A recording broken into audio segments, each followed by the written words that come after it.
Hey all, this is B square and இந்த video எதை பற்றி இருக்குன்னு பார்த்தீங்கன்னா திருச்சி ஹோலி கிராஸ் காலேஜோட பிளேஸ்மெண்ட் பற்றி தான் பார்க்க போகிறோம். வாங்க வீடியோக்குள்ளே போகலாம். ஸோ திருச்சி ஹோலி கிராஸில் படிக்கலாமா வேண்டாமான்னு சொல்லிட்டு நிறைய பேத்துக்கு நிறைய டவுட்ஸ் இருக்குது.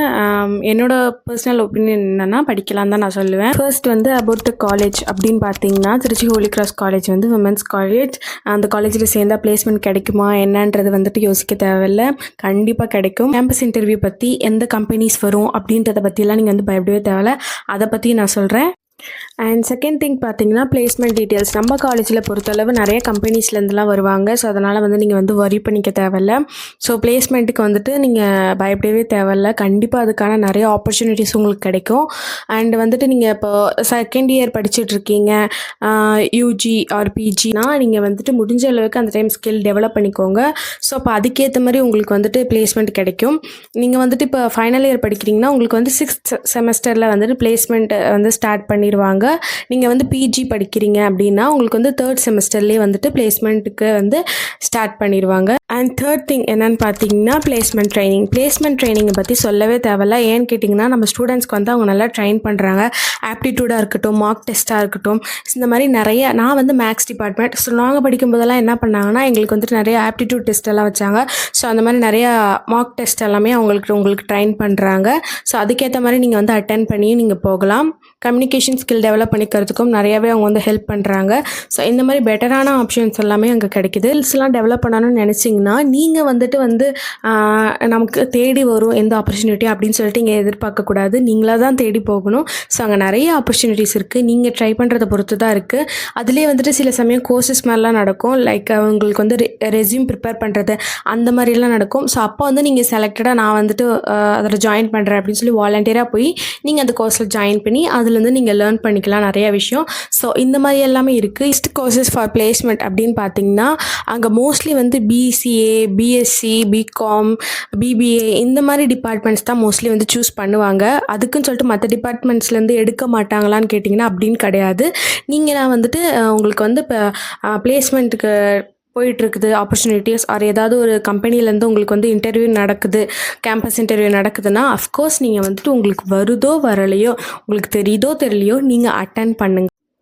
அண்ட் டாப் கம்பெனிஸ் பற்றி பார்த்தீங்கன்னா TCS, Infosys, Cognizant, HCL, Capgemini, Wipro இந்த மாதிரி டாப் கம்பெனிஸ்லேருந்துலாம் வராங்க. மோஸ்ட்லி வந்துட்டு IT, data analyst, finance, customer service இந்த மாதிரி ரோலுக்குலாம் வந்துட்டு ஸ்டூடெண்ட்ஸை வந்து செலக்ட் பண்ணுறாங்க. வந்து எந்த ஒரு ஸ்கில்லும் இல்லாமல் உங்களுக்கு வந்துட்டு நீங்கள் ப்ளேஸ் ஆகணும் அப்படின்னு நினச்சிங்கன்னா உங்களுக்கு வந்து 3 to 4 lakhs per annum வரைக்கும் சேலரி பேக்கேஜ் கிடைக்கும். உங்களுக்கு ஸ்கில்ஸ் நிறையா இருக்குது, உங்களோட கம்யூனிகேஷன் லெவல்லாம் பெட்டராக இருக்குது அப்படின்னு சொல்லி பார்த்தீங்கன்னா உங்களோட சேலரி பேக்கேஜ் 5 to 7 lakhs வரைக்கும் நீங்கள் எதிர்பார்க்கலாம். ஸோ அதெல்லாமே உங்களுக்கு கிடைக்கும். அங்கே நீங்கள் வந்து ட்ரை பண்ணுறதை பொறுத்து தான் இருக்குது. பர்சனல் ஒப்பீனியன் என்ன சொல்வேன்னா, நான் வந்துட்டு எந்த ஒரு ஸ்கில்லும் இல்லாமல் தான் நான் இருந்தேன். நான் வந்துட்டு ஃபைனல் இயர் படிக்கும்போது 2 கம்பெனியில் வந்துட்டு நான் வந்து இன்டர்வியூ அட்டன் பண்ணேன். ஒன்று வந்து சூரியன் எஃப்எம்ல அட்டன் பண்ணேன், இன்னொன்று வந்துட்டு ஒமேகா ஹெல்த் கேரில் அட்டன் பண்ணேன். ஸோ எனக்கு 2மே கிடச்சிது. பட் ஆனால் சூரியன் எஃப்எம் வந்து நான் இன்டர்வியூ போய் அட்டன் பண்ணும்போது அவங்க வந்து வாய்ஸ் வந்து சென்னைக்கு அனுப்புகிறேன்னு சொல்லியிருந்தாங்க. அதுக்கப்புறமேட்டா கூப்பிடுன்னு சொன்னாங்க. பட் ஆனால் அதை பற்றி என்ன ஆச்சுன்றது எனக்கு இன்னுமே தெரியல. அண்ட் ஒமேகாவில் வந்துட்டு நான் அட்டன் பண்ணப்போ எனக்கு கிடச்சிது. ஸோ அங்கே தான் இப்போ நான் ஒர்க் பண்ணிகிட்ருக்கேன். ஸோ அதனால் வந்துட்டு எனக்கு வந்து அது கிடச்சி நான் போனது எனக்கு அது பெரிய விஷயமா இருந்துச்சு. ஏன்னு கேட்டிங்கன்னா நீங்கள் ஒரு கேம்பஸ் இன்டர்வியூன்னு சொல்லிட்டு உங்களுக்கு வந்துருந்துச்சுன்னா தயவு செஞ்சு அதை ஸ்கிப் பண்ணாதீங்க. உங்களுக்கு தெரியுதோ தெரியலையோ, எந்த ஒரு ஸ்கில் இருக்கோ இல்லையோ, ஜஸ்ட் நீங்கள் அட்டன் பண்ணுங்கள். அட்டன் பண்ணால் தான் உங்களுக்கு நிறைய நாலேஜ் தெரியும். இங்கே யாரும் எதுவுமே கற்றுக்கிட்டு வர போகிறதில்ல, எல்லாமே போக போக தான் தெரிஞ்சுக்க போகிறோம். உங்களுக்கு போனீங்கன்னா உங்களுக்கு ஒரு பெட்டர் நாலேஜ் கிடைக்கும், எப்படி நடக்கும், எப்படி ப்ராசஸ்லாம் இருக்குது, என்னென்னலாம் இருக்குது அப்படின்றது நீங்கள் ஏதோ ஒரு சின்ன விஷயமாச்சும் நீங்கள் கற்றுப்பீங்க. ஸோ அதெல்லாம் வந்துட்டு கேம்பஸ் இன்டர்வியூலாம் வந்துச்சுன்னா நீங்கள் நெக்ஸ்ட் வந்து ஜாப் போகிற ஐடியாவில் இருந்தீங்கன்னா அஃப்கோர்ஸ் நீங்கள் கேம்பஸ் இன்டர்வியூ வந்துட்டு நீங்கள் அட்டன் பண்ணுங்கள். மேபி வந்துட்டு உங்களுக்கு அது கிடைச்சிதுன்னா அது உங்களோட லக்குன்னு தான் சொல்லலாம். ஏன்னா இப்போ நீங்கள் வெளியில் வந்துட்டு நீங்கள் ஒர்க்குக்கு வந்து போனீங்கன்னா இப்போ இருக்க சுச்சுவேஷனில் உங்களுக்கு ஒர்க் கிடைக்கிறது கொஞ்சம் கஷ்டமாக தான் இருக்கும். ஸோ அந்த கஷ்டத்தை வந்துட்டு நீங்கள் இங்கேயே நீங்கள் சரி பண்ணிடலாம். உங்களுக்கு கேம்பஸில் கிடச்சி நீங்கள் போனீங்கன்னா உங்களுக்கு இன்னுமே பெட்டராக இருக்கும். ஸோ அதனால் வந்துட்டு அதை விடாதீங்க. அது சின்ன கம்பெனியாக இருந்தாலும் சரி, பெரிய கம்பெனியாக இருந்தாலும் சரி, அட்டன் பண்ணுங்கள், கிடைக்கிறத போங்க.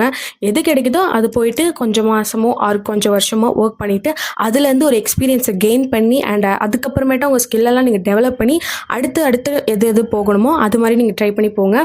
தயவுசெய்து எதையும் ஸ்கிப் பண்ணாதீங்க. இதுதான் என்னோடய பர்சனல் டிப். இதையும் நீங்கள் ஃபாலோ பண்ணுங்கள். இந்த வீடியோ உங்களுக்கு பிடிச்சிருந்தால் லைக் பண்ணுங்கள், சப்ஸ்கிரைப் பண்ணுங்கள். தேங்க்ஸ் ஃபார் வாட்சிங். பாய்.